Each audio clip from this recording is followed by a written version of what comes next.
Bonjour et bienvenue à toi dans cette nouvelle vidéo de la playlist À cœur ouvert. Bonjour et bienvenue à toi dans cette nouvelle vidéo de la playlist À cœur ouvert dans laquelle je discute avec des personnes de tous les énéatypes.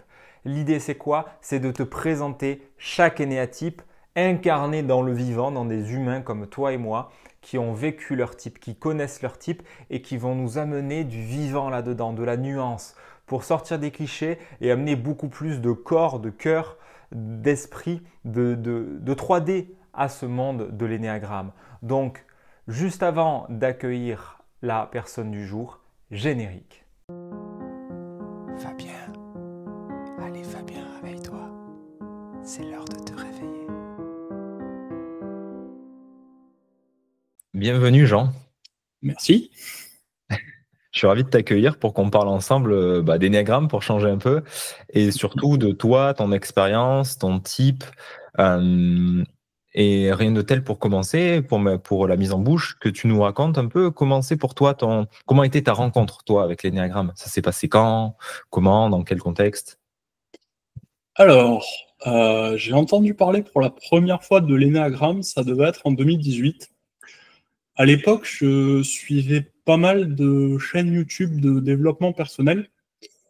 Et celle que je suivais le plus, en fait, c'est celle d'un YouTuber qui est sans doute un peu connu dans ce milieu, qui s'appelle Frédéric Garcia,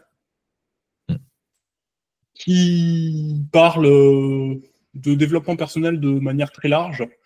Et il avait fait une vidéo sur l'énéagramme où il avait dit que, pour caricaturer, c'était un peu perché, mais il y avait quand même des grilles de personnalité qui pouvaient être intéressantes pour mieux se connaître.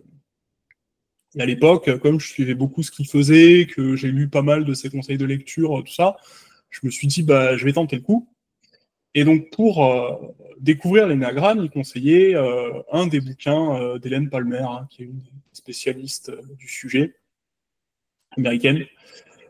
Et donc, je suis allé à la Fnac, j'ai acheté le bouquin et je l'ai lu. Et donc, le bouquin, en fait, commence par une description vraiment de la base du type, et puis après, on part sur des trucs un peu plus raffinés, comme les interactions entre types, les cas qu'elle a rencontrés, etc. Et moi, donc, j'ai commencé à les lire dans l'ordre, hein, ils sont présentés dans l'ordre, le 1, le 2, le 3, le 4. Et puis, j'ai vu le 5, et je me suis dit, ah, ça, c'est moi. Ouais. Parce que, ouais, on parle bien du 6, hein, mais je vais lire. Et parce qu'il y avait vraiment le côté renfermé sur soi-même du 5 qui me parlait beaucoup, hein, une des expressions qu'utilise d'ailleurs, c'est notamment pour un des sous-types du 5, mais une des expressions qu'utilise Palmer qui m'a beaucoup parlé, c'est l'expression d'utérus avec vue. Ok. Pour qualifier le 5. Il cherche à recréer un utérus avec vue sur le monde. Franchement,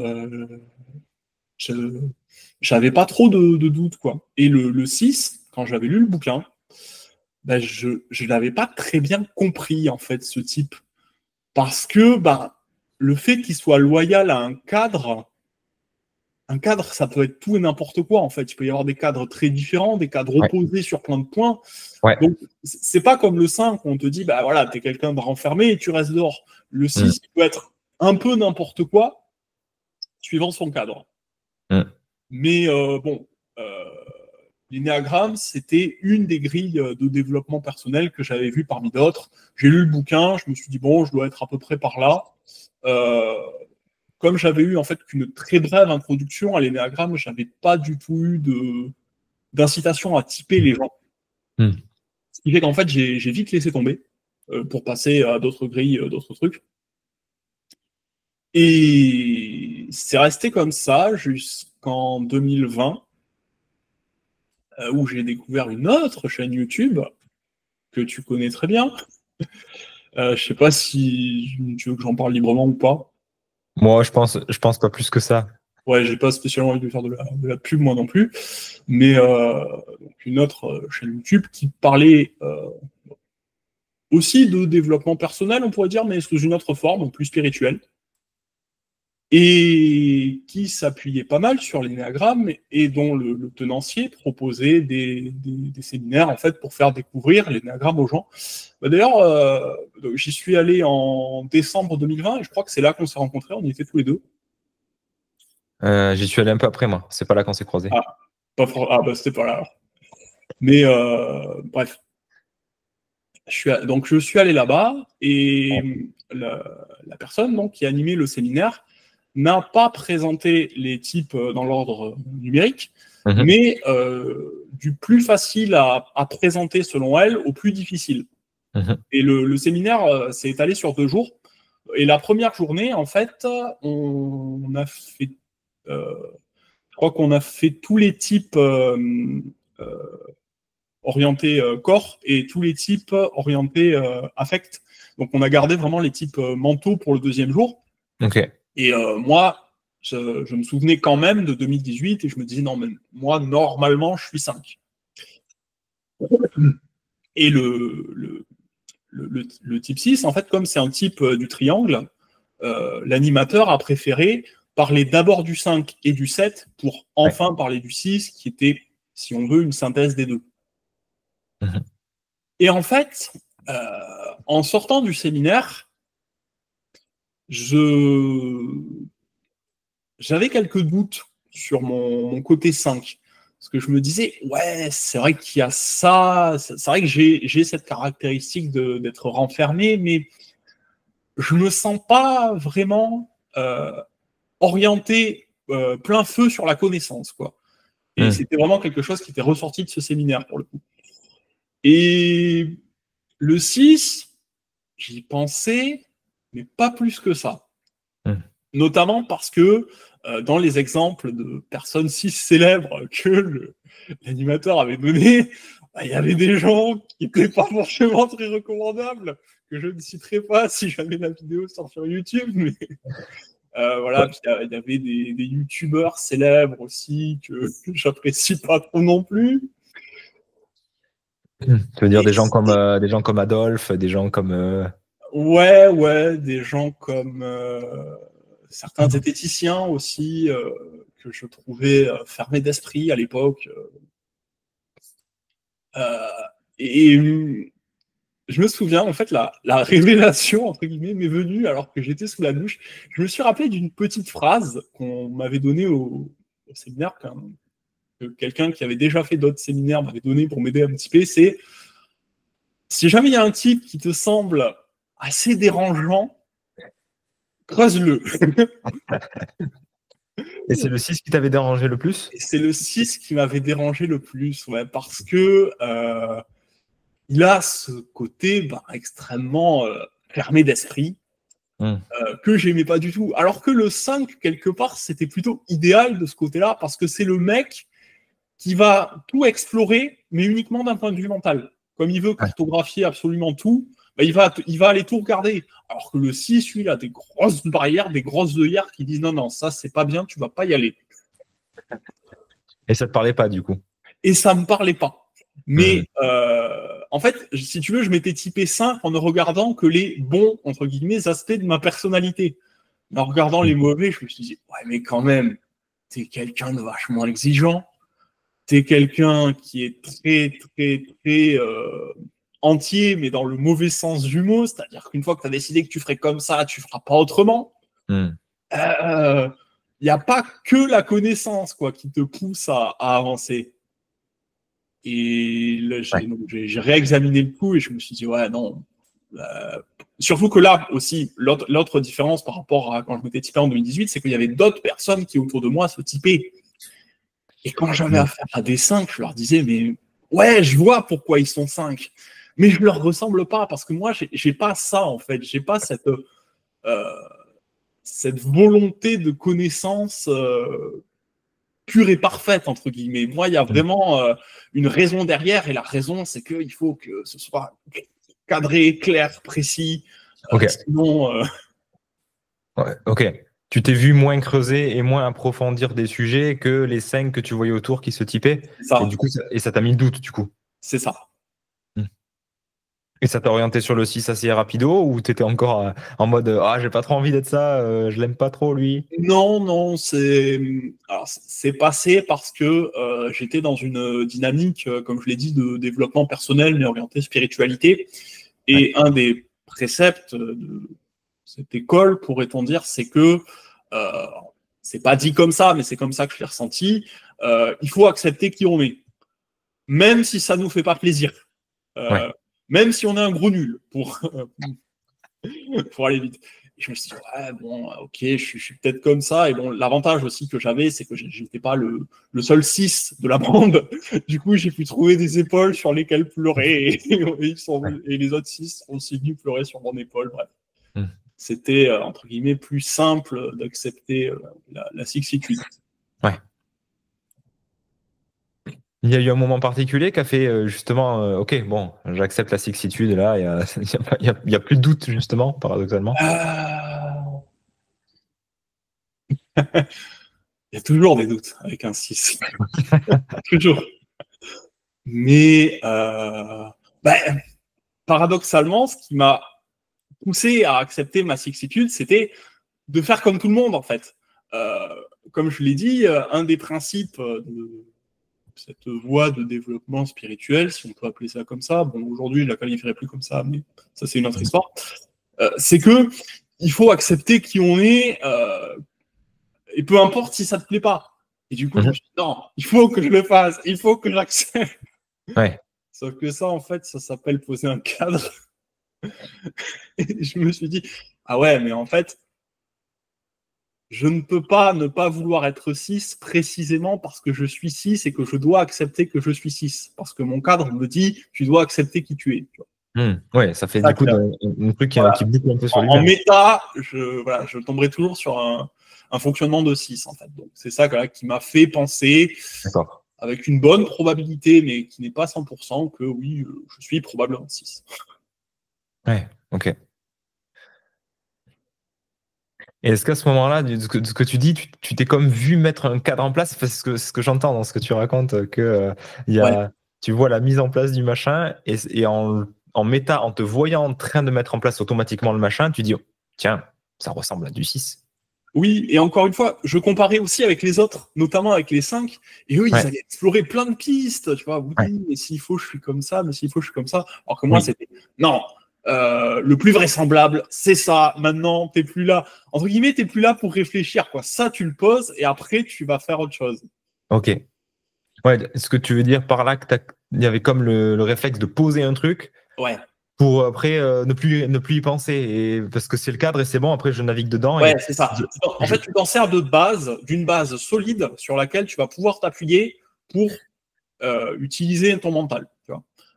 Et là, c'était important parce que à l'époque, je me cherchais, en tout cas plus qu'aujourd'hui, et je me disais, ouais, il faut que je trouve qui je suis, quoi, pour savoir ce que je vais faire dans ce monde. Ouais, super intéressant la façon dont tu le partages. J'aime beaucoup la façon dont tu l'expliques. Et si tu en as, je suis curieux d'exemples antérieurs peut-être ou ultérieurs de cadres que tu aurais posés, que tu aurais fait tien dans la vie. Est-ce qu'il y en a qui te viennent? Alors, le premier qui me vient, j'ai pas envie de le développer parce qu'il est lié à cette école, mais j'ai pas envie de en parler. Ouais, mais en fait, c'est des exemples qui se ressemblent tous, c'est-à-dire qu'à chaque fois qu'une règle va être définie quelque part, alors, pas n'importe quelle règle, il faut qu'elle soit réfléchie, il faut qu'elle atteigne des objectifs, etc. Mais une fois qu'elle va être réfléchie, en fait, je vais vraiment l'adopter comme cadre, c'est-à-dire que pour moi, ce sera entre guillemets le nouvel état de l'art du monde. Et si tu veux la modifier, elle ne sera pas considérée comme quelque chose de purement subjectif qui peut être remplacé par un autre truc subjectif. Il va falloir me justifier pourquoi la nouvelle règle est mieux que l'ancienne. Parce que c'est l'état de l'art du monde, en fait. C'est l'état de base du monde. Et est-ce que ça suffit, ça, d'aller parce que toi, derrière, tu vas te reposer sur cette base pour réfléchir à partir de là et vivre et prendre tes décisions et agir en fonction. Est-ce que, peut-être déjà avant ça, est-ce que tu vois que la mise en place de ce cadre, ça change ton rapport aux autres et à toi?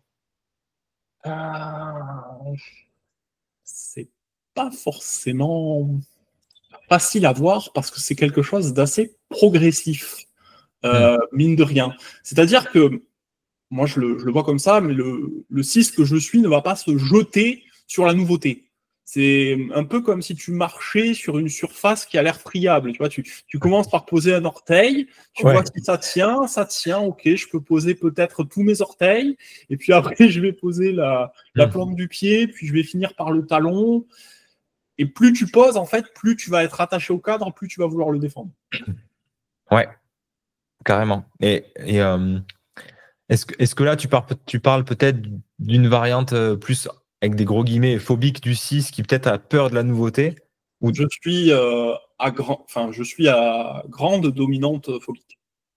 Bah, où j'imagine que dans des pulsions contre-phobiques, il peut y avoir un truc de allez, je saute tout de suite et je me mets comme dans quelque chose de en danger, ou je sais pas, ou quand il y a des switches brutaux de cadre. Est-ce que ouais, c'est exactement ça. C'est des switches brutaux de cadre. J'ai quelques exemples, notamment un qui est alors, très, très bête, hein, mais je suis quelqu'un d'extrêmement timide, d'extrêmement anxieux, notamment quand il y a plein de monde, donc dans la rue. Et c'est pas quelque chose de naturel pour moi, par exemple, de demander mon chemin si j'étais perdu. Sachant que donc l'épisode dont je te parle date d'il y a plus de 15 ans, donc à une époque où j'avais pas accès à un smartphone et à Google Maps. Et je devais prendre un bus, en fait, et j'étais perdu parce que je ne savais pas où se trouvait la gare routière.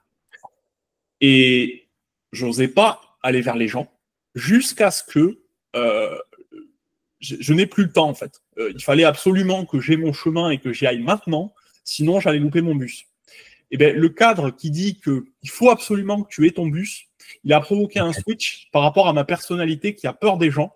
Et j'ai senti vraiment dans ma tête que là, tu vois, d'habitude, c'était parler aux gens, oulala, stop, panneau rouge. Et là, c'était panneau vert, vas-y, on s'en fout, il faut l'info. Et j'ai pris la première personne que j'ai croisée, je lui ai demandé mon chemin, il m'a répondu, j'ai eu le bus, attends, tu vois. Et vraiment, mais vraiment sans perdre de temps, tu vois. Tu voyais qu'il y avait quelque chose d'impérieux, à la fois à trouver le bus et à revenir à la situation initiale aussi où j'ai pas besoin de parler aux gens. Ok, oui. Ouais, ça a été comme un sursaut temporaire en situation de stress, quoi. Autre sursaut aussi qui est plus récent, celui-là, il date d'il y a 2-3 ans. Je faisais un escape game orienté horreur avec mon cousin et un ami à lui. Et lui me disait, ouais, moi je suis un peu heureux, je vais me pisser dessus. Et moi je lui disais, ouais, mais t'inquiète, moi aussi, comme ça on aura peur tous les deux. Et il dit oui, puis mon pote en plus aussi il a peur. Bon, je me suis dit, bon, bah, j'espère qu'on va pas crever de trouille de A à Z, quoi. Et arrive l'escape game, et en fait, je me suis rendu compte que oui, on avait peur, mais pas de la même façon. C'est-à-dire que donc, cet escape game s'appelait Le Boucher, donc il y avait un tueur en série qui était habillé en boucher avec un masque de cochon et un hachoir qui, de temps en temps, apparaissait dans les pièces où on était pour nous faire peur. Et il faisait du bruit aussi. Et à un moment donné, donc, au bout de quelques apparitions, dès qu'ils entendaient du bruit, mon cousin et son pote sursautaient. À un moment donné, ils ont dû descendre un escalier dans un couloir noir, qui n'était pas éclairé. Et là, le problème, c'est qu'ils étaient partis devant, et du coup, comme le couloir était très étroit, ils bloquaient l'accès. Et là, pareil, re-switch, ça m'a énervé, parce que je me suis dit, putain, j'ai envie de sortir de ce truc, ça me fait chier, et pour y aller, il faut avancer. Donc je les ai engueulés, je leur ai dit, oh, vous allez vous calmer maintenant, et vous allez avancer. Tu vois ? Ouais, ok. Alors que, en temps normal, j'aime pas du tout prendre le lead, et encore moins de façon violente. Mais là, fallait le faire. Et dans un cas comme dans l'autre, je pense surtout à l'exemple du bus où tu disais faut que j'ai mon bus à l'heure. C'est une forme de micro-cadre. Enfin, je sais pas, est-ce qu'il y a comme quelque chose qui l'englobe dans lequel vraiment c'est quelque chose dans lequel ça a lieu? Parce que j'imagine que tu crées pas des cadres pour l'occasion. Il y a quelque chose de... Non, le cadre général, en fait, c'est que si tu fais pas ce qui doit être fait, tu vois. C'est un peu comme si dans chaque situation, tu n'avais que un nombre très limité d'actions qui amènent à un bon résultat, ou en tout cas à un résultat qui ne soit pas dévastateur. Ok. À toi de trouver. C'est un peu comme dans un jeu de rôle dont vous êtes le héros. Tu sais, tu choisis la prochaine page sur laquelle tu veux aller. Tu as le choix entre 3 pages. Et sur certaines des pages, il y a marqué ah ben vous êtes mort, vous avez perdu. Sauf que là, c'est la vraie vie, donc tu peux pas recommencer. Et du coup, tout le jeu, entre guillemets, même si c'est très sérieux, consiste à trouver les bons enchaînements de pages. Et là, en l'occurrence, pour que les choses se passent bien, il fallait que j'ai mon bus à l'heure, ce qui a permis le switch en fait du phobique au contre-phobique. Ok. Et tu sais, on dit souvent que que les cadres, enfin le 6, il se fixe des cadres, mais qui viennent pas de lui à la base. Il comme rejoint un cadre existant, même s'il y a des 6 qui créent leur propre cadre et deviennent le leader du cadre, comme un business par exemple, ou un chef politique. Mais du coup, quand toi, dans les exemples que tu donnes là, c'est des cadres que tu te crées toi, ou justement tu rejoins quelque chose dans lequel il y a d'autres personnes avec des règles communes. Est-ce que tu as des exemples là-dessus ou de quoi éclairer sur ce sujet?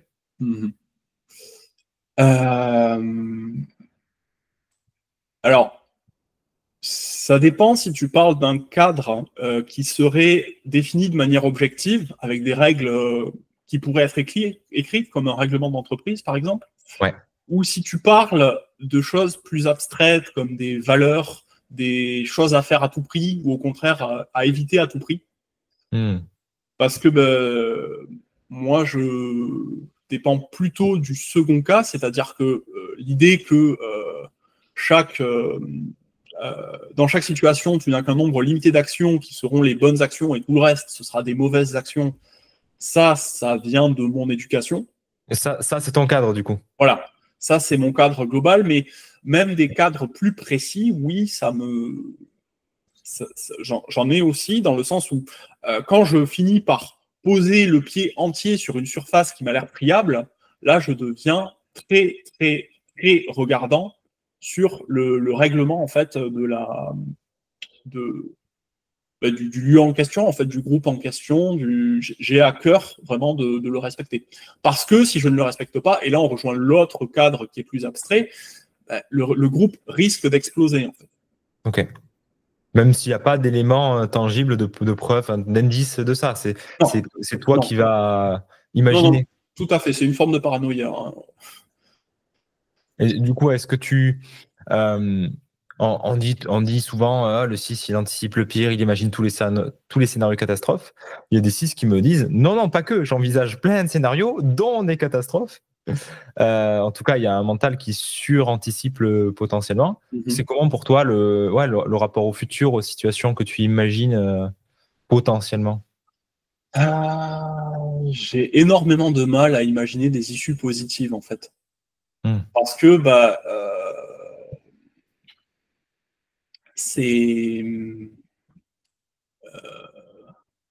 je pars du principe qu'une issue positive, au final, tu peux pas savoir si elle sera vraiment positive, tu vois. Donc, il vaut mieux imaginer les issues négatives et en écarter le plus possible. Et avec un peu de chance, ce qui reste, ce sera du positif. Sauf si je me suis planté et que j'ai laissé du négatif passer entre les mailles du filet.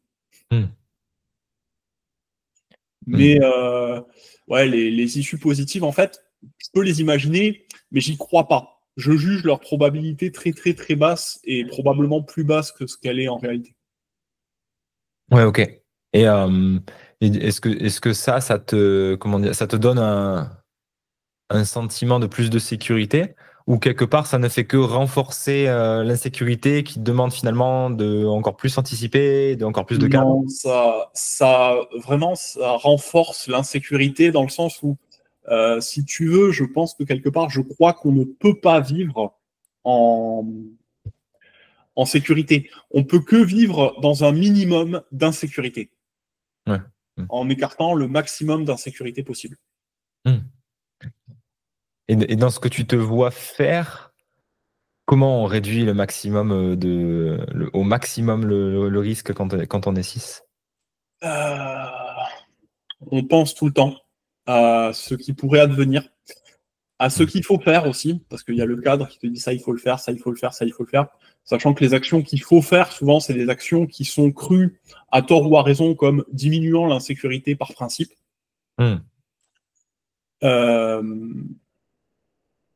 C'est-à-dire qu'on a vu dans le passé que ça diminue l'insécurité, du coup on va le reproduire. Ça m'est arrivé sur des trucs très cons, par exemple, pendant le Covid, j'ai pris l'habitude de commander mes repas sur des plateformes type Deliveroo. Et bien la première fois que je l'ai fait, je me suis dit, bon, je vais commander, voilà. Extrapolation mentale, j'imagine que la plupart des gens mangent pour 20 heures. Donc, si je commande entre 19h et 19h30, il y a des chances que je commande avant le gros des gens, donc que je sois livré relativement tôt, parce que je voulais manger tôt. Bon. Ça, c'est très mental comme plan. Voilà, c'est un calcul. Ouais. Ça a marché. Eh bien, 2 mois plus tard, si je commandais pas avant 19h30, j'avais la trouille. Parce que ça sortait du connu, tu vois. Et là, on avait perdu tout le côté mental, tout le côté réfléchi du premier calcul. Ouais, il était posé, comme tout à l'heure on disait, il était posé comme un a priori, comme un truc, et c'est bon, c'est validé, voilà. Et je me repose dessus. C'est ça. Mais par contre, attention, il faut le respecter. Sinon, je sais pas quoi, mais sinon. Tu l'as fait à chaque fois, ou il y a eu des moments où tu n'as pas pu commander à cette heure-là et ça t'a comme agité? Ouais, exactement. Alors, tu vois, et puis, du coup, je me dis, attends, mais qu'est-ce qui risque de se passer?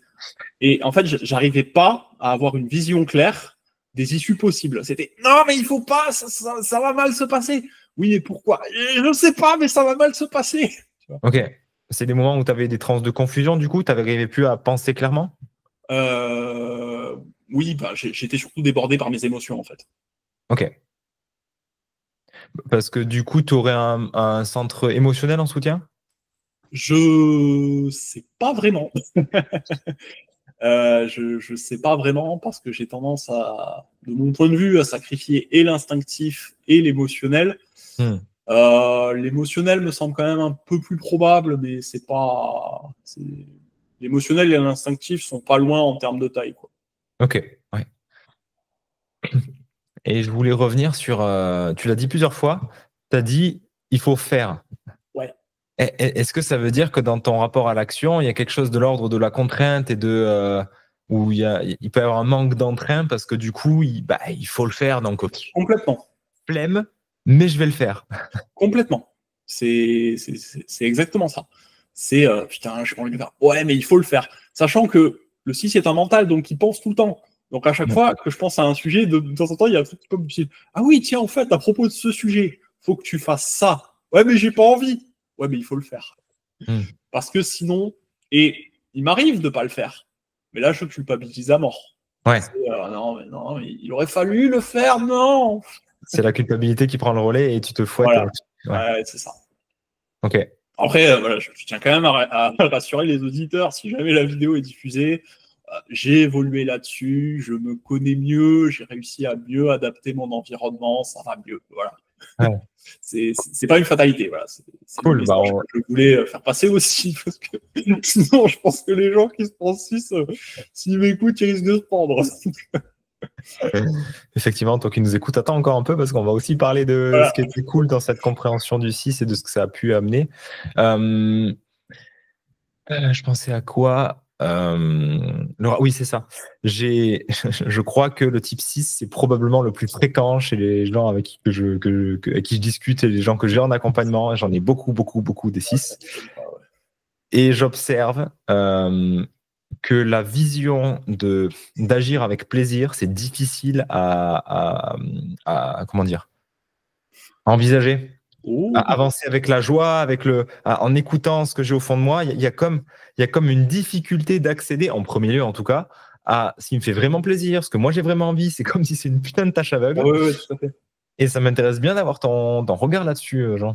Non, mais c'est exactement ça. Hein. Comme je l'ai dit, le moteur principal de l'action, c'est la contrainte, c'est la catastrophe en fait. Hein. D'ailleurs, j'avais écrit un petit texte dessus où j'avais appelé ça la grande catastrophe, c'est-à-dire que voilà, j'ai peur de la grande catastrophe. Qu'est-ce que c'est? On ne sait pas vraiment, mais en termes d'impact, ça a l'impact de la destruction de tout ce qui existe, en fait. Tu vois, c'est ce niveau-là de peur. En fait, c'est tellement énorme le truc qui me fait peur que j'arrive même pas à le voir. Parce que dès que je commence à m'en approcher mentalement, il y a la peur et je me retire. En fait, je me dis non, mais t'inquiète pas, de toute façon, on va l'éviter. Ouais. Donc oui, agir avec la joie, la joie quelque part, c'est jamais qu'une façon de baisser la garde. Et si tu baisses la garde, tu vas avoir une insécurité qui va se faufiler à travers les mailles du filet. Et poum, tout va être détruit, tu vois. Bah, tu t'amènes direct ce que je voulais discuter, c'est cette notion d'hypervigilance. J'entends dans ce que tu dis qu'il y a un côté où il faut vraiment jamais baisser la garde. À tout moment, il se peut se passer un truc, à tout moment, il y a quelque chose que je vais rater. Donc, il y a comme, une attention qui est exacerbée sur tout l'extérieur et l'intérieur peut-être aussi. Mais je pense que les dangers sont plus extérieurs, puisque, bon, après tu nous en parleras, la projection et tout ça, mais sur la conscience des dangers, parce qu'il y a les dangers présents, mais il y a les dangers futurs, il y a, je sais pas, comment c'est pour toi? Il y a les dangers présents, il y a les dangers futurs, et il y a les erreurs passées aussi. Ah qui sont radotées et source de culpabilité, par exemple? Ouais, en fait, alors, ça, je sais pas si c'est propre à tous les 6, mais moi, ça me fait comme des sortes de brûlures mentales, c'est-à-dire que dès que je vais dessus, c'est un peu comme si tu appuyais sur une brûlure et c'est ah non, là c'est un truc, ça s'est mal passé, faut pas le refaire, mais on va pas aller voir. Tu vois. Ok. Ça serait quoi? C'est un souvenir de déviance d'un cadre ou pas spécialement? C'est un souvenir de déviance d'un cadre. Un souvenir d'une émotion aussi qui est trop forte et qui cause une perte de contrôle. Ok. En fait, les deux sont liés parce que la déviance, en fait, provoque une émotion très forte. Je me sens pas bien, je me sens vraiment l'insécurité, l'inconfort, la peur, le stress. Et il y a même un volet physique d'ailleurs à tout ça. Et c'est quelque chose qui est catalogué comme pas agréable et que la psyché va chercher à éviter d'ailleurs. Et je me demande même parfois si c'est pas un moyen de cadrer ses propres pensées. C'est-à-dire que, comme tout mental, mes pensées vagabondent, mais dès qu'elles vagabondent trop loin du cadre, c'est, par exemple, tu vois, je peux penser à un gâteau que j'aime bien, et puis tout d'un coup, je vais me dire, ah ouais, mais attends, la dernière fois que tu as fait un gâteau, tu t'es brûlé les mains en manipulant le four. Ah ouais, ah merde, ah ouais, non. Viens, on pense à autre chose. Plutôt là, il vaut peut-être pas mieux trop aller par là, tu vois, trop prendre la joie parce qu'il y a aussi de la souffrance à côté. Ouais, ok. Est-ce que tu veux dire qu'il y a comme une gamme limitée de pensées avec certaines qui sont inaccessibles ou des airs 51 desquels il ne faut pas trop s'approcher? Je dirais plutôt que... En fait, voilà. À partir du moment où j'ai trouvé une pensée qui pourrait m'apporter un sentiment de sécurité, ah, ça j'aime bien, ça c'est cool. Ouais, mais attends, n'oublie pas qu'il y a eu ça, il y a eu ça, il y a eu ça. Ah ouais, c'est vrai, t'as raison. Ah non, il faut vraiment que je continue à faire attention, en fait. Je peux pas me relâcher. Ok. C'est ça qui se passe, en fait, à l'intérieur. Et ok, waouh. Ok, merci pour ce partage. Moi, je trouve ça toujours puissant. Est-ce qu'il y a des moments où ça relâche, des moments où tu baisses la garde Est-ce qu'il y a certaines conditions en particulier qui créent ça? C'est extrêmement rare. Déjà, il faut pas que je sois tout seul. Tout seul, je n'arrive pas à baisser la garde parce que je me dis, si je me rate, il n'y a personne qui me servira de backup, quoi. Bien sûr. C'est foutu. Mais si je suis avec des gens, le problème, c'est que si c'est des gens que je connais pas, je vais avoir tendance à être en vigilance parce que, alors attention, parce que lui, il faut pas dire n'importe quoi devant lui, il faut pas faire n'importe quoi devant lui, etc., etc. Ce qui est à la fois mon cadre et une façon de ne pas déclencher d'hostilité de la part de l'autre. Mais si c'est des gens que j'aime bien, que j'estime et à qui je fais confiance, ce qui est assez rare, là, je vais pouvoir me lâcher en fait et je vais pouvoir me dire ah ouais, mais lui, en fait, je l'aime bien. Et puis avec lui, bah, je me sens bien. Et ces moments-là, je les repère assez facilement, en fait, parce que c'est ceux où bah, je pense plus, tu vois, il y a juste l'émotion seule qui est là, tu vois, il y a un grand sourire sur mes lèvres, et je me dis, comme quand tu es dans un bon bain chaud, tu vois. Sauf que moi, le Je bain vois. chaud, ça marche pas, parce que je suis tout seul. Mais Oui, ça dépend du contexte. voilà. Voilà. Ça peut. Ok, du coup, hein? Ça dépend qui est avec moi, tout simplement. Ouais, c'est ça. Du coup, ce que tu me dis, c'est que ça, ouais, ça arrive pas souvent, mais ça peut, en fait, c'est des moments où tu penses plus, ou en tout cas, le mental est plus en train de piloter, comme un c'est des moments peut-être où ça s'apaise et tu es peut-être juste en train de vivre. Parce qu'en fait, même si le mental tourne, si tu veux, dans ces moments-là, je me dis, non, mais en fait, la joie, la confiance, ça existe. Bas les couilles du reste. Oui, oui, ça peut mal se passer, ça peut mal se passer, mais ça, par contre, ben, ça se passe bien. Et là, on est bien, tu vois. Mmh. C'est pas que ça tourne plus, c'est que ça n'a plus de prise, en fait. Oui, oui. Parce que quelque part, ben, c'est cette joie et cette sécurité que le 6 essaie de recréer avec toutes ces règles, tous ces cadres, tous ces machins. Et bon, moi, j'y arrive pas. Je sais Qui pas si... marche et qui fonctionne pas. Voilà, moi, pour moi, ça ne marche pas. Et en fait, quand tu y arrives, ben oui, le truc peut continuer à tourner, mais en fait, l'objectif est déjà rempli. Donc, au fond, peu importe. Ouais. Et j'ai bien aimé l'analogie avec le bain chaud, parce que tu parles d'une expérience sensorielle, émotionnelle, Ouais. pour les moments où tu te sens où tu te sens comme ça, et qui du coup abaisse ton niveau de vigilance. Mais du coup, est-ce que inconsciemment il y a des critères mentaux à ce type d'expérience, ou qu'est-ce qui fait que tu te Je sens, pense t'as que dit, bah, t'as dit des gens avec qui je me sens bien. bah, alors, comment trouver ces gens-là? Non, ouais, non, c'est pas forcément comment trouver ces gens-là. C'est qu'est-ce qui fait que tu as peut-être déjà répondu, mais qu'est-ce qui fait que les barrières s'abaissent et que tu te sens bien du coup? Est-ce que tu te sens en confiance avec les gens? Est-ce que c'est ou en sécurité ou autre chose?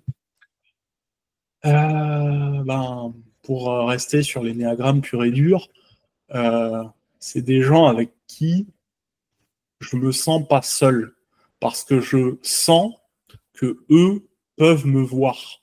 Ils Hmm. peuvent voir qui je suis et ils vont pas me blesser avec ce qu'ils vont voir. Ça aussi, c'est très important. Ouais. Et ça, en fait, c'est extrêmement rare parce que moi, je ne laisse pas ou très peu l'opportunité aux gens de le faire. Donc, ça arrive souvent, en fait, soit avec des gens qui ont une perspicacité hors du commun, soit avec des gens qui sont tellement extravertis qu'ils vont aller chercher un introverti comme moi, en fait. Ouais. C'est-à-dire qu'ils veulent rencontrer tout le monde. Et moi, si je suis dans la pièce, et ben même moi, ils viendront me chercher. Ouais. Et là, en fait, ça dépendra de leur capacité à m'accueillir, en fait. Me voir. Ouais, à comme chercher où toi tu sentirais l'intention, la réelle intention profonde de C'est connexion ça. et d'aller te chercher dans ton monde, C'est plutôt ça. que juste bien paraître et salut, je dis bonjour à tout le monde. C'est ça. Ça, au contraire, ça va me faire me méfier d'autant plus, en fait, parce que je vais sentir que l'autre porte un masque et du coup, je me dis, ouais, mais c'est quoi ces intentions derrière le masque? Ouh là là, attention, au cas où, on va s'éloigner.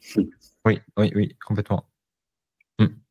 Je suis pas 6, mais j'ai clairement une flèche en 6 et je peux voir ce genre de fonctionnement chez moi où je suis très méfiant sur les intentions. Si je sens des fois quand il y a des gens qui sont trop gentils, j'ai en tête un restaurant l'an dernier d'entrepreneurs, il y a un mec qui commence à s'intéresser mais démesurément à moi avec le sourire, avec vraiment l'approche un peu vendeur, tu sais, Mmh. et qui me pose plein de questions. Ah ouais, vous habitez où, machin, mais je sais pas, soit c'était trop cœur ouvert et j'ai pas l'habitude et du coup voilà, mais soit il y avait un truc effectivement mais qui a tendance à me mettre en résistance en mode attends, exactement, c'est quoi ses intentions, qu'est-ce qu'il veut là, où il m'amène, il va me vendre un truc, c'est quoi le Si tu veux, j'ai un exemple de personne avec qui le courant est bien passé.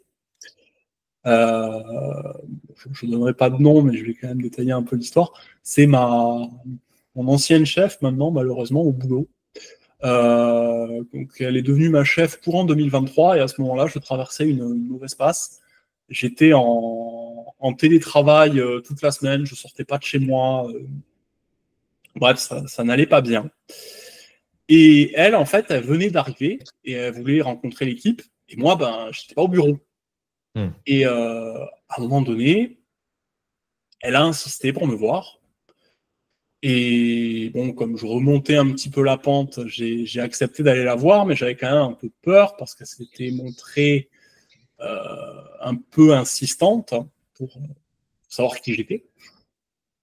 Et j'y suis allé.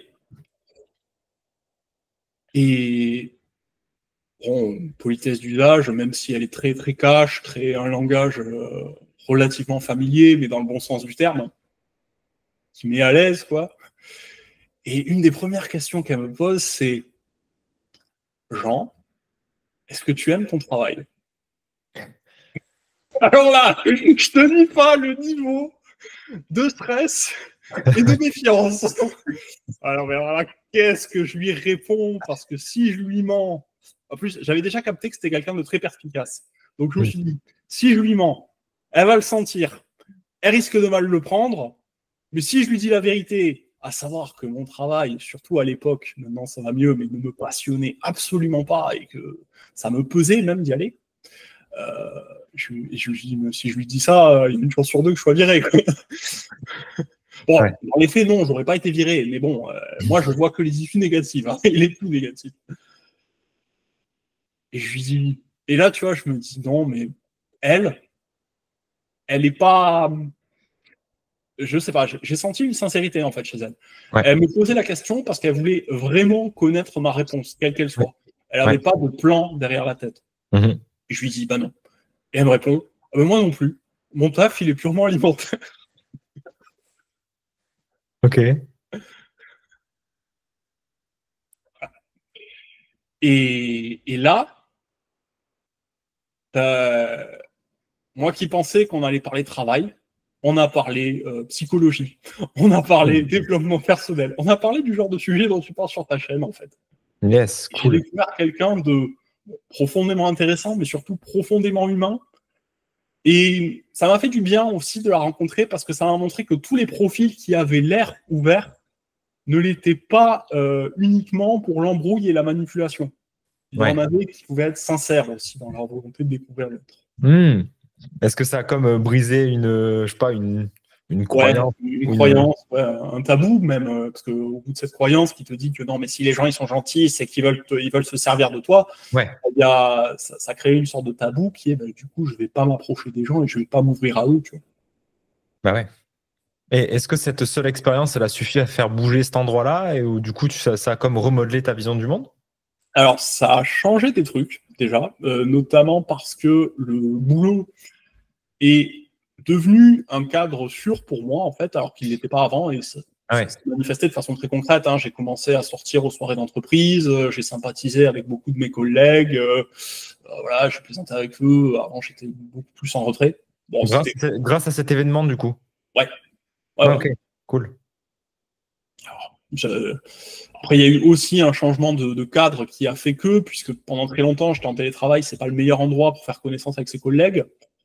Quand je suis revenu sur site, on a pu sympathiser avec ceux que je connaissais pas bien.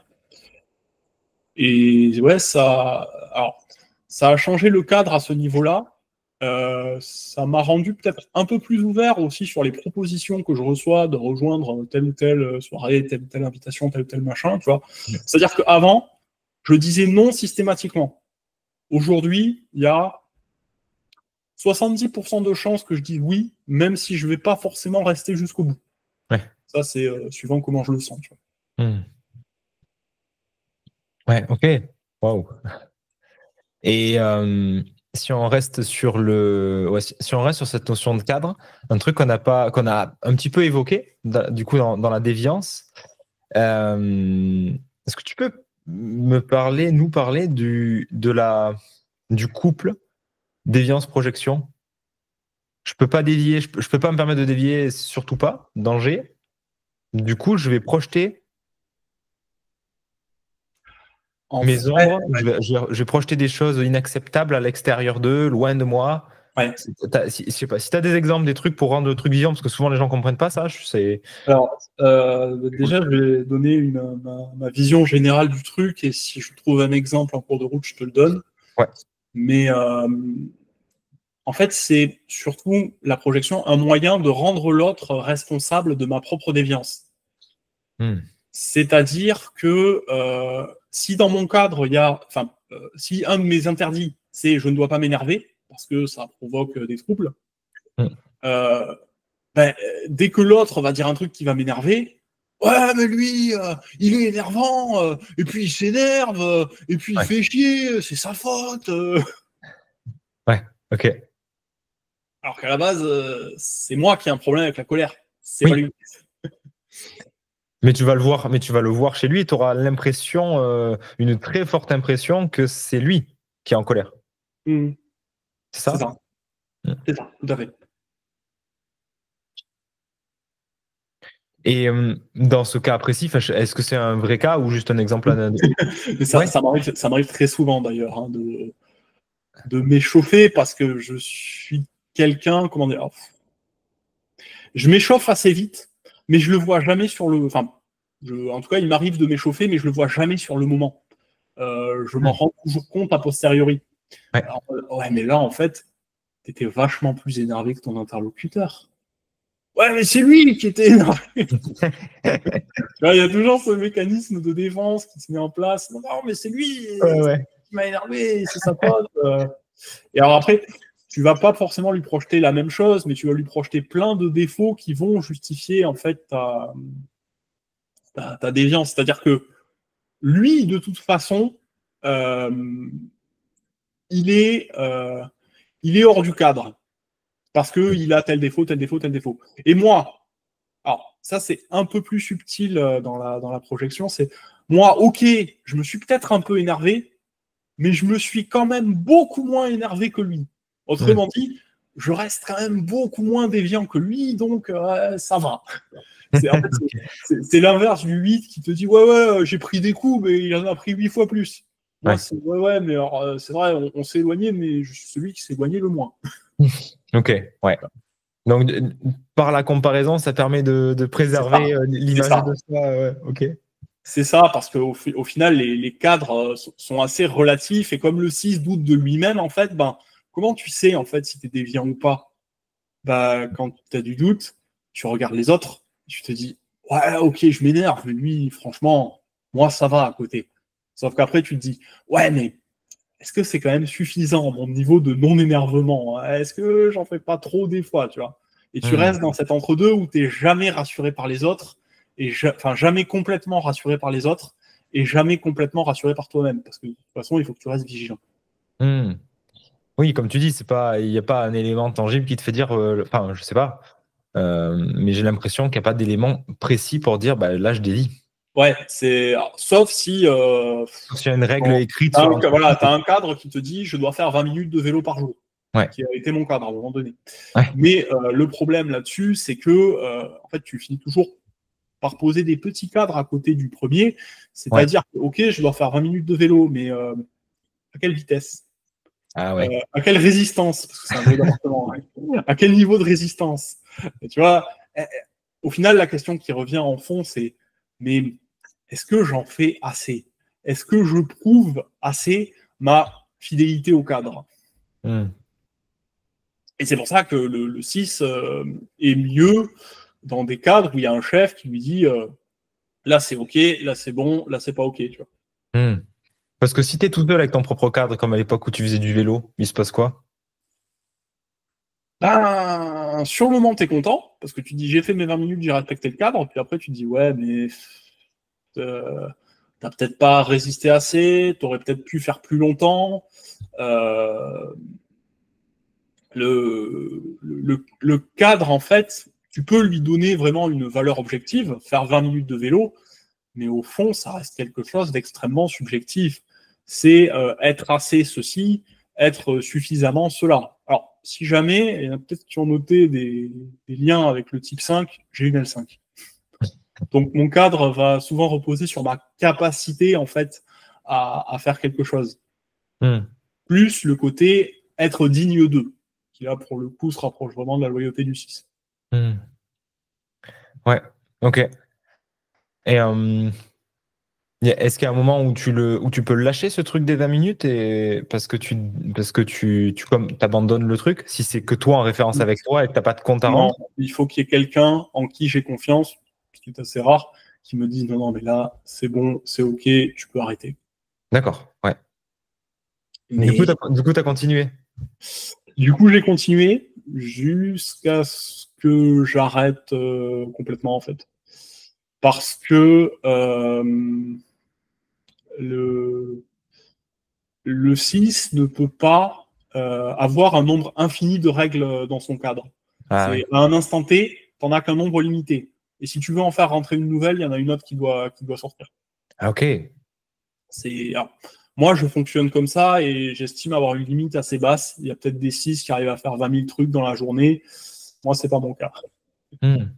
Et comment tu décides ce que tu éjectes, ce que tu tries du coup? Est-ce que c'est toi qui le fais? Non, tu décides pas, ça se règle à l'oubli en fait. C'est-à-dire qu'au bout d'un moment, il y a certaines règles, tu commences à les oublier.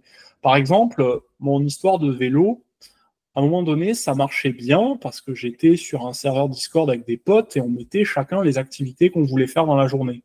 Alors ça, pour le coup, pour le 6, c'était génial parce que ça te donnait la petite liste des objectifs. Ouais, ça s'est fait. Oh, c'est bien, je suis dans le cadre, oh, c'est génial. Mais le problème, c'est que ça marchait aussi parce qu'il y avait l'assurance des autres. C'est-à-dire que les autres te disaient, ouais, super, bravo, bien joué. Tu vois, c'était très positif comme ambiance. Le problème, c'est qu'au bout d'un moment, les gens ont fini par se lasser. Et je me suis de nouveau retrouvé tout seul face à moi-même et ça suffisait plus. Donc ça a sauté. Ok. Ouais. Bon, ça reviendra, hein, mais... et ça repartira. Bah, bien sûr, ouais. La vie, quoi. Voilà. Est-ce qu'il y a des choses, Jean, qu'on n'a pas abordées sur les mécanismes que tu voudrais poser sur la déviance, la projection, la peur, lâcheté, ou enfin autre chose que toi t'estimes important pour comprendre la psyché d'un 6? Je vais pas dire ce que j'avais en tête, alors ça va embrouiller tout le monde. Souvent, c'est une phrase qu'un pote à moi dit souvent, un pote que tu connais d'ailleurs, Fabien, qui dit mais en fait, je comprends pas pourquoi les cadres, c'est limité au 6.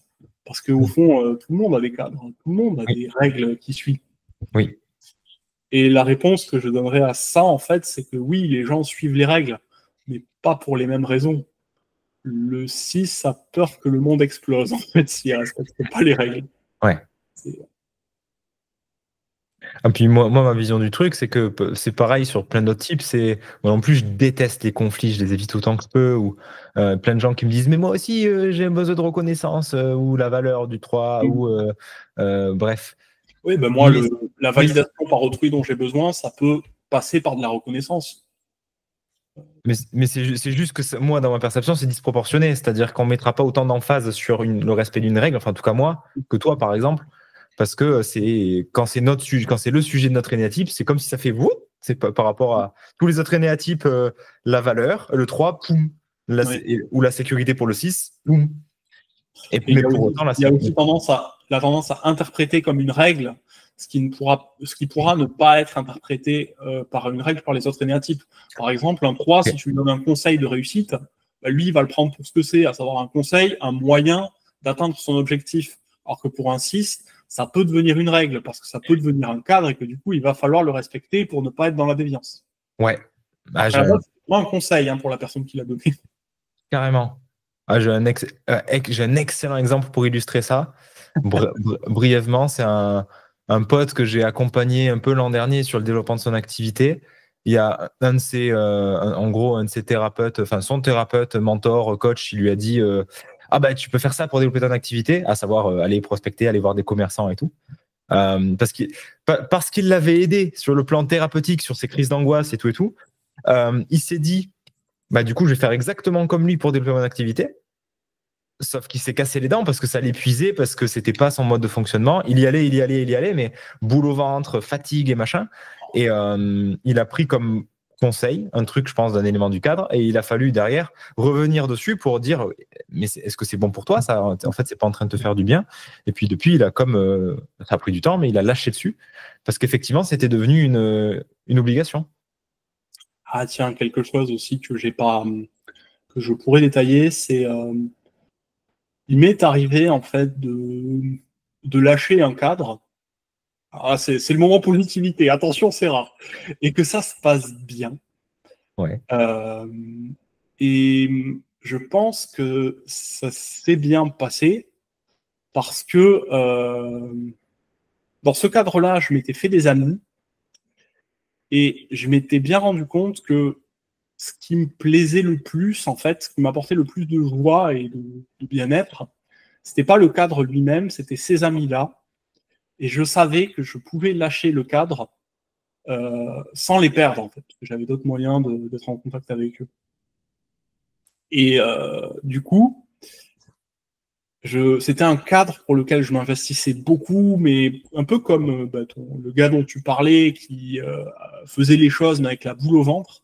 Moi, c'était exactement pareil. En fait, je m'enfonçais dans une spirale de peur et je m'en rendais pas compte parce que non, mais de toute façon, il faut le faire, c'est comme ça, c'est la règle, machin. Faut continuer, faut avancer, t'as pas le choix. Puis j'ai lâché le truc et en fait, j'ai eu l'impression, littéralement, qu'il y avait un poids dans mon cerveau qui s'était envolé. C'est-à-dire que c'est comme s'il y avait, tu vois, un espèce de nuage noir dans ta tête qui prend beaucoup de place. Ouais. Et tout d'un coup, le nuage noir s'en va et tu vas voir les zones, en fait, et tu es là. Ah, mais c'est vrai que ça existe. Et c'est calme. Tu vois, c'est parce qu'il n'y a plus le nuage, tu vois.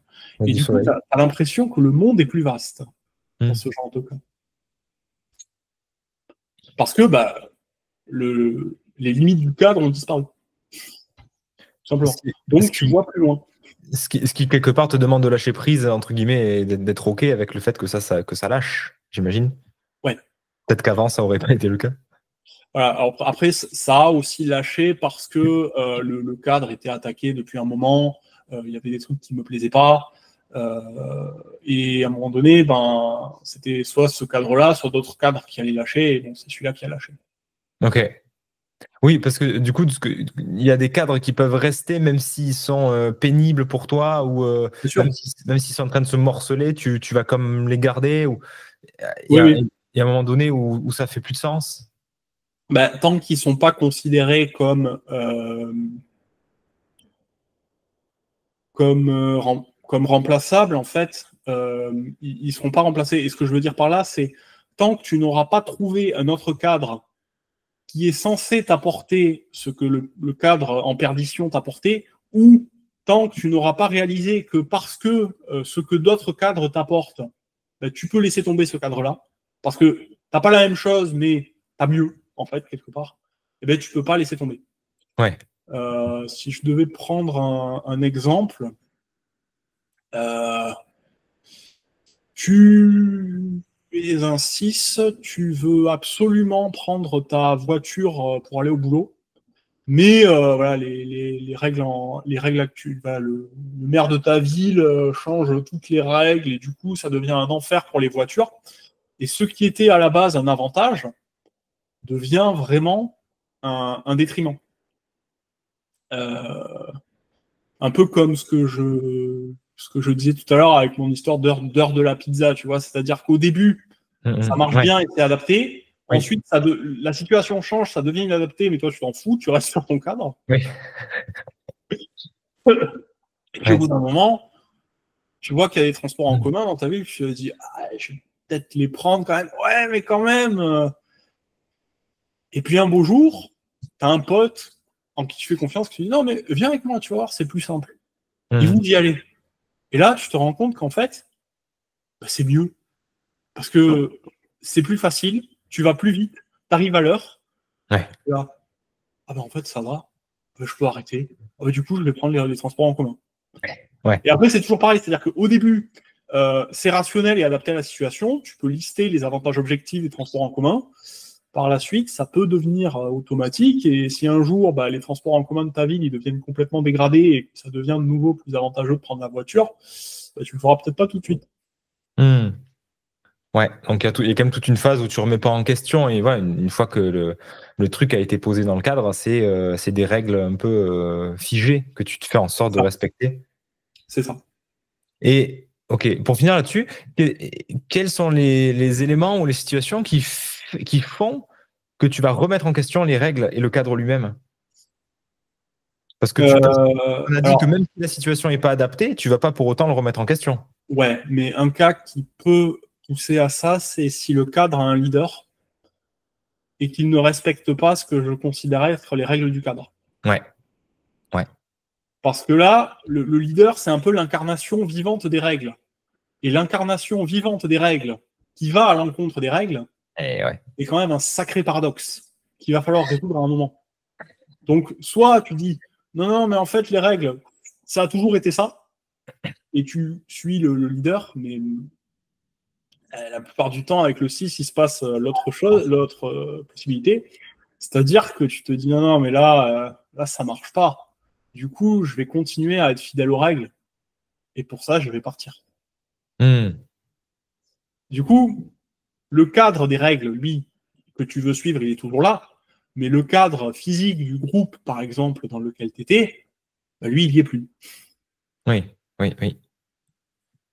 Et quand donc il y a l'histoire du leader, de la personne qui incarne les règles, et quand tu as des gens qui appartiennent pas au cadre avec qui toi, tu es dans le cadre et tu relationnes avec des gens qui sont en dehors. Ça, il se passe quoi parce que il y a on connaît on connaît un côté très prosélyte à beaucoup de 6, et où un côté même je t'ignore si t'es pas dans le cadre. T'as un mot là-dessus? Euh, je vais, comme je vais pas me sentir à l'aise en fait avec ces personnes, effectivement, je vais avoir tendance à les ignorer, mais il se peut que, parce que faut être poli, ça aussi c'est Ouais. dans le cadre, donc on va y Ouais. aller quand même, même si boule au ventre, tout ça. En fait, je vais essayer de voir, comment dire, les parties de la personne qui seraient cadre compatibles, tu vois. Ok. C'est-à-dire que moi, je suis quelqu'un de mental, hein, donc j'aime réfléchir et j'aime comprendre la logique des choses. Si je rencontre, par exemple, un artiste qui parle qu'avec ses émotions, ben, je Mhm. vais aller le voir et je vais essayer de mettre du concept sur ce qui n'est à la base que de l'affect. Ouais. Et alors là, par contre, il peut y avoir une belle obstination, je dirais, chez les 6. Personnellement, je considère que c'est une qualité que ouais, alors c'est le côté prosélyte, mais un 6 peut être un prosélyte ouvert. C'est-à-dire que je veux que tu viennes dans mon cadre, mais je veux que toi, tu viennes dans mon cadre et que tu vois la beauté de mon cadre. Mhm. Je veux pas te forcer à venir, en fait. Donc, je vais essayer de te rencontrer avec mes moyens, qui sont très mentaux, mais euh, voilà, je vais pas t'ignorer. Ok. Mais ça peut ressembler à une forme de vas-y, je te market mon cadre, comme pourrait le faire un 3 quand il se vend lui-même. Toi, tu vends ton cadre avec ton langage, tes mots et ta façon de faire. En mode viens, on est bien. Alors, oui, mais il y a quand même cette idée qu'il faut que la personne soit compatible. Donc, Ouais. tu vas pas la vendre au-delà d'un certain point. Tu vas pas aller jusqu'à pervertir le cadre. Ah oui, oui. Ce que font les 3. Et d'ailleurs, pour ça, ils finiront dans l'enfer des 6. Je tiens à le signaler. Ça arrive. Ouais, ok. Excellent. Bah, je pense pour les mécanismes, je pense qu'on a fait un bon gros tour, hein. Est-ce que tu vois autre chose? Maintenant, si on débriefe un peu sur du coup ton expérience, toi, depuis, tu as parlé de fin 2020, ça va faire 4 ans. Ouais. 4 ans de retour sur ton typage, le livre, la formation, j'ai trouvé le 6 et toute cette maturation intérieure. Ça, quel retour t'en fais aujourd'hui? Qu'est-ce que ça a changé pour toi? Est-ce que ça a changé des choses? Euh, ben en fait, alors, j'ai peur que ce soit un problème inhérent au 6, mais Le 6, j'ai peur qu'il a tendance à être trop fidèle au standard de son type, en fait. Dans le sens où, à partir du moment où il sait ce qu'est le 6, bah, il va vouloir coller à ce qu'est le 6, peut-être plus que n'importe quel autre type, parce que bah, c'est la règle. Je suis 6, donc je suis comme ça. Okay. Et en fait, ça peut mener à des problèmes du style de l'impuissance acquise, tout ça. Ouais. Et ça a commencé à s'arrêter, à s'améliorer pour moi. Quand j'ai un peu lâché le truc, en fait, hein, j'ai lâché le groupe de développement personnel dans lequel j'étais 2 ou 3 ans après y être entré, et j'ai vu d'autres trucs. Et finalement, en fait, l'énéagramme est revenu m'éclairer dans un second temps, quand je me suis dit, mais en fait, ok, je vis seul parce que j'ai peur des gens, machin, mais c'est pas comme ça que je suis heureux. Et maintenant, je le sais. Et ça, l'énéagramme le savait dès le début. En fait, le 6 n'est pas fait pour. Il n'est pas fait pour être seul. C'est une évidence. Ce que je dis, c'est qu'il n'a pas dit ça. Mais c'est vrai. Ce que l'énéagramme dit là-dessus, pour moi, c'est vrai. Et en même temps, il ne faut pas trop le croire si vous voulez ne plus être seul et que les choses s'améliorent. Parce que sinon, il y a le piège de la fatalité qui va s'abattre sur le 6. Parce que si le 6 croit que le problème, c'est d'être seul, il va vite croire que, oui, mais bon, il est un peu condamné à être dans son cadre et à ne pas en sortir et à ne pas tenter de nouvelles expériences parce que ça peut être dangereux, etc. Ouais, donc ce que tu dis, c'est à la fois dire ok, je suis peut-être fait pour être un poisson dans l'eau avec d'autres poissons, et en même temps pas être trop obsédé, identifié aux critères mentaux du 6 qui pourraient m'enfermer dans en fait c'est la solitude qui est un problème, je peux être avec les autres et me donner le droit d'explorer aussi d'autres façons de faire. C'est ça. Et un conseil que je donnerais au 6 aussi, c'est putain, ça me coûte de l'image. Même moi, j'ai du mal à l'entendre. C'est n'ayez pas peur, en fait, d'être avec les personnes avec qui vous vous sentez bien. C'est très con, mais à un moment donné, vous avez le droit de laisser tomber vos doutes. De toute façon, ils reviendront. Donc, voilà, vous pouvez les laisser tomber un peu et ça vous apportera d'autres choses. Et surtout, je crois que c'est ça le plus important, ça vous permettra de voir le côté positif de votre type. Ça vous permettra de voir ce que vous êtes capable de faire pour un groupe, pour des amis en qui vous croyez vraiment. CF, le petit séjour qu'on a passé ensemble, je crois que tu vois de quoi je parle. Yes. Voilà, c'est... Et là, tu te dis, ouais, ok, je suis peut-être un solitaire, enfin, oui et non, mais voilà, je vis peut-être seul, je suis peut-être quelqu'un d'anxieux, quelqu'un qui a peur, quelqu'un qui ne fait pas confiance, mais putain, quand j'arrive à faire confiance, la vie, elle est magnifique, quoi. Ouais. Et j'imagine que ton système nerveux, quand il est comme nourri aussi de ces expériences, et ça remodèle petit à petit le système. Tout à fait, c'est parce que ça, en fait, ça élargit le cadre, ça dit non. Alors, comme je te disais, avec l'expérience avec ma chef, je suis passé d'une personne qui dit non à toutes les invitations à une personne qui répond oui 75% du temps, tu vois. Ouais. Parce que non, mais en fait, non seulement c'est pas forcément dangereux, et puis ça peut être bien, et puis en plus là, il y a telle personne que tu connais, donc ça passe. Voilà. Quand tu as donné un conseil ou une règle, je sais pas, quand tu as proposé de lâcher les doutes, moi je m'imagine être 6, surtout comme je t'ai dit, en suivant certains. Ça paraît peut-être difficile, théorique, impossible, je sais pas. C'est quoi pour toi, lâcher les doutes, ça ressemble à quoi?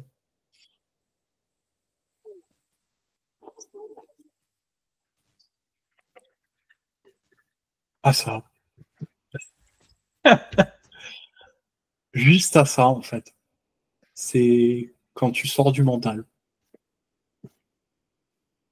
Revenir à ce qui est, à la respiration, Voilà. encore. Est-ce que tu sens aussi? Est-ce que tu te sens Est-ce que tu te sens bien? Puis, ouais, en fait, je suis bien. Hmm. Ouais, et quand tu parlais des gens avec qui tu te sens bien, ça revient aussi à une forme il me semble, de se faire confiance.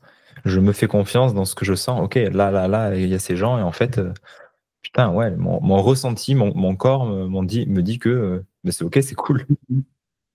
Tout à fait. De toute façon, c'est pas dans la tête qu'on va y trouver de la sérénité, de la sécurité. Enfin, pour un 6, enfin pour tout le monde, mais pour un 6 en particulier, j'imagine. Non. Le 6, c'est sûr qu'il il trouve pas la sécurité dans sa tête. En tout cas, moi, je te l'ai dit, hein, je peux que écarter au maximum l'insécurité. Mais la sécurité, je sais pas ce que c'est, en fait. Ça n'existe pas. Il n'y a que l'insécurité et tu essaies d'en écarter le plus possible. Mais tu peux pas trouver de la sécurité parce que ça n'existe pas, en fait, quelque part. C'est ça. C'est pour ça que j'invite tous ceux qui nous écoutent à lire chaudement, à lire Alan Watts, Éloge de la Éloge de sécurité. l'insécurité, ouais. Ah, c'est un des premiers bouquins que j'ai lu, qui avait été conseillé par Frédéric Garcia, d'ailleurs. Je pense qu'il est très thérapeutique pour les 6, justement. Enfin, il peut bouger aussi, parce que quand tu dis comment ça, la sécurité, ça n'existe pas, je pense que ça peut ébranler pas mal.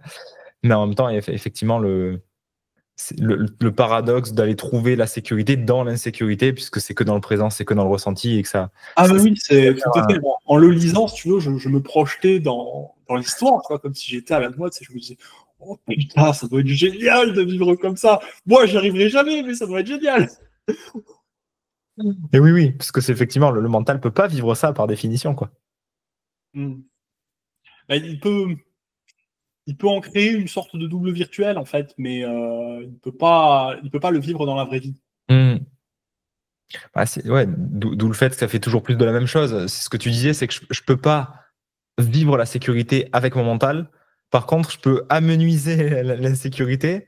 Mais du coup, comme c'est jamais assez, bah du coup, ça justifie suffisamment pour que le mental préféré continue son moulin là, tout seul, et qu'il fasse toujours plus de la même chose dans ses mécanismes. C'est extrêmement déprimant aussi parce que, en fait, tu te dis, mais le mieux que je peux avoir, c'est du vide, c'est une apathie complète, parce que j'ai pas d'insécurité, mais j'ai pas de sécurité, j'ai pas de joie, j'ai pas tout ça, j'ai juste l'absence de menace.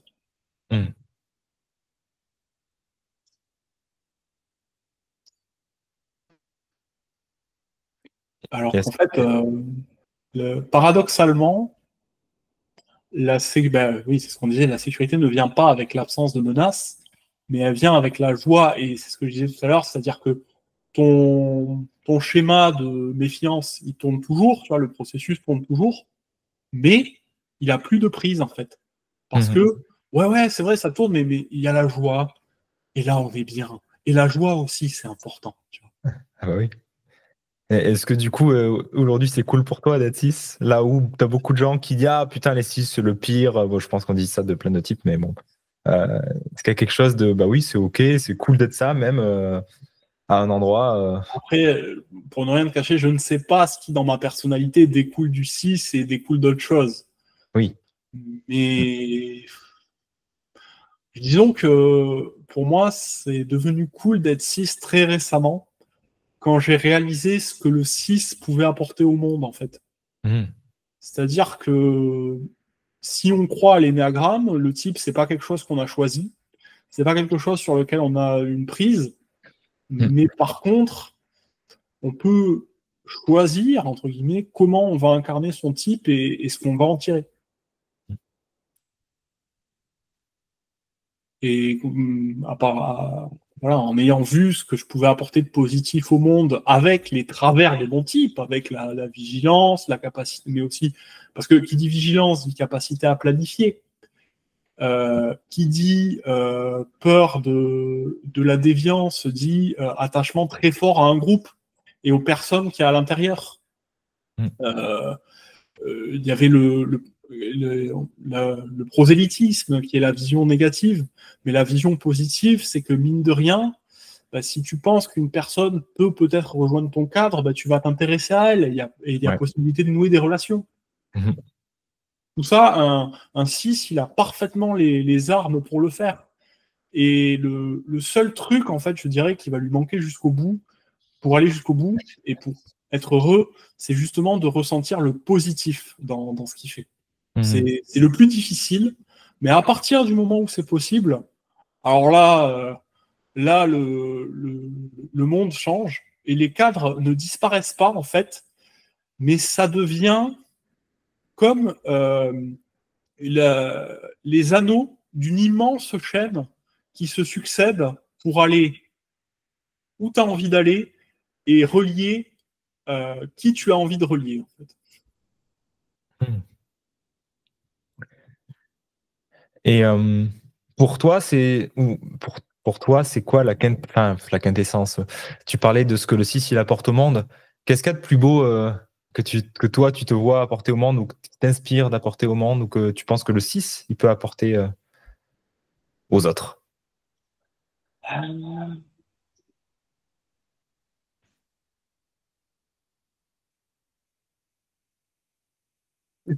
J'ai envie de te répondre en un seul mot. Un foyer. Ah. Dans tous les Hmm. sens. Hmm. Ouais, carrément. Bah ouais, quand je fais cet exercice mental de me dire si on supprime un des énéatypes, franchement, si on supprime le 6, qu'est-ce que ça serait le bordel? Non, le 6, quelque part, c'est celui qui dit moi, je suis capable d'allumer les flammes dans les ténèbres, je sais comment il faut faire, mais je suis pas sûr d'en avoir la force et je suis pas sûr que les gens ils vont me suivre. Et puis il y a des gens qui voudront éteindre ma flamme. Et il lui faut développer beaucoup de confiance pour oser allumer le feu et oser l'entretenir. Hmm. Mais par contre, pas de doute à avoir là-dessus. Pour le coup, c'est bien là que le 6 trouvera la joie. Ouais, il y a peut-être. Parce que si les autres 6 sont comme moi, ils le sentent aussi, qu'ils ont une sorte d'appel à faire ça. Ouais. Il faut réussir à suivre cet appel. Carrément. Ce qui est pas, je pense, ce que certains peuvent prendre au premier degré, comme les zététiciens, la quête de vérité. Mais je pense que c'est le truc qui se cache derrière, dans le fond, de cet appel intérieur qui est beaucoup moins vindicatif, mais plus quelque chose de. Bah, c'est l'appel à être ensemble, en fait, à être une grande communauté. Alors après, chacun définit communauté comme il veut, il met qui il veut dans sa communauté, mais il y a un côté rassemblons-nous. Alors, le versant négatif, c'est pour pas que j'ai peur, comme ça, on est tous ensemble, on est tous amis, donc il n'y a pas de problème. Le versant positif, c'est rassemblons-nous parce que j'ai de la loyauté envers vous, et j'ai de la loyauté envers vous parce que je vous aime bien. Et à partir du moment où le 6 il en est là, c'est jackpot, quoi. Ouais, c'est clair. C'est tout con, hein. C'est Ouais. non, mais en fait, je suis avec eux parce que je les aime bien. Ouais, c'est tout Ça con, me et fait en de même la temps, joie d'être avec eux. ça n'a pas besoin d'être plus compliqué.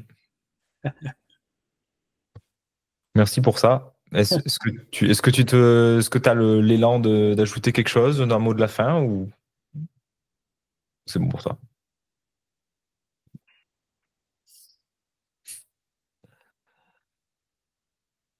Non, je pense que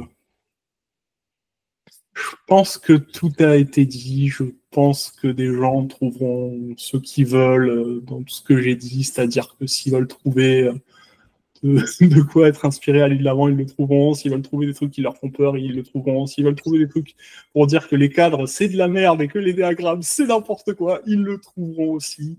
Et c'est pas plus mal parce qu'il faut, comme je l'ai dit, il faut pas non plus s'identifier à son team. Donc, ouais, je pense que tout a été dit. Bah, s'identifier à son type, ça fait partie des étapes. C'est souvent au début. Oui, Et après, comme tu dis, il y a un temps de faut vie. pas faire que ça, en fait. C'est ça qui est. Bah, c'est ça. Après, il y a une réappropriation, mais de plus loin et de peut-être moins scotché, effectivement, comme tu l'as décrit. En fait, au bout d'un moment, tu as la liberté de te dire ouais, si je fais ça comme ça, c'est peut-être parce que mon type c'est ça. Ouais, mais au fond. Et je vais citer un grand film. On s'en balance.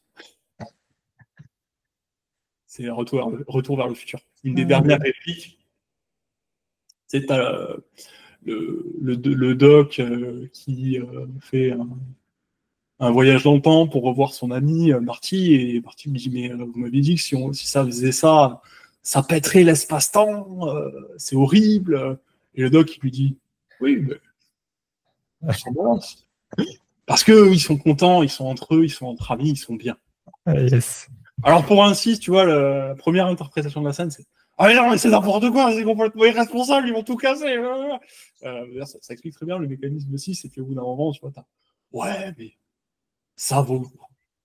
Et là, c'est là qu'il y a la confiance, dans le sens où, bien évidemment, que si jamais il y a un problème, eh ben, on s'en occupera. Mais ça vaut le coup quand même. Dans le fond, il y a on est ensemble. Voilà. C'est ça. Cool. Ah ben, écoute, grand merci pour tout ça, Jean. Bah, merci à toi pour l'invitation. Cool. Toi, visiteur, viewer qui nous regarde, je ne sais même plus comment on dit, bref, habitant de YouTube, tu peux mettre un pouce sur cette vidéo si tu l'as appréciée, la partager à des cis, à d'autres gens qui ne comprennent pas les cis ou qui n'aiment pas les cis. Je pense que ça a aussi amené beaucoup de nuances et d'apports par rapport à un cliché qu'on peut avoir sur certains types. Et en tout cas, moi, ça m'a mis des croquettes dans la tête, ça m'a nourri à des endroits, donc chouette. Et ben, c'est tout. Ben, belle soirée à tout le monde, à toi aussi, Jean, et à bientôt pour une prochaine vidéo. Merci à toi aussi. Au revoir.